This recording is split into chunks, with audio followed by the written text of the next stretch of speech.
Mid cap અને large કેપને division આપવું જોઈએ કે બંને પર તમે બુલિશ રહેશો આગળ માટે થઈને?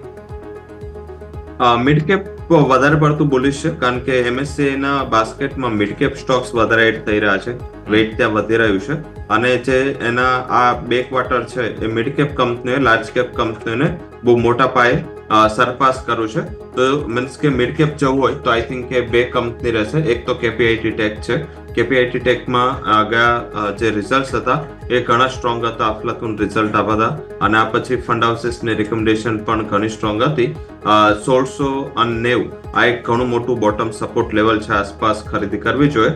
જે લોકો ટ્રેડર્સ છે એ લોકો 1636 નો સ્ટોપ લોસ રાખી શકે, અને ઉપરની બાજુ ફરીથી 1920 સુધીનો ટાર્ગેટ જોવા મળી શકે. અને સેકન્ડ સ્ટોક રહેશે એ ઘટાડે LTI માઇન્ટ્રી. આ પણ કંપનીના રિઝલ્ટ છે એ ઘણા પસંદ આવી રહ્યા હતા ઇન્ડસ્ટ્રીને, માર્કેટને અને ઇન્વેસ્ટરોને, અને એના પછી ઘણા અપગ્રેડ્સ પણ મળ્યા છે. અહીંયા 7000 ના ટાર્ગેટ માટે ખરીદી કરવી જોઈએ, 6240 આસપાસ, અને નીચેની બાજુ તમે સ્ટોપ લોસ છે એ અરાઉન્ડ રાખી શકો 6200, માત્ર 40 પોઈન્ટનો સ્ટોપ લોસ માટે ઘટાડે ખરીદી કરવી જોઈએ. તો આ બંને સ્ટોક પસંદગીના શેર છે જે લાંબા સમયના ઇન્વેસ્ટર છે અહીંયા ખરીદી રાખી શકે છે.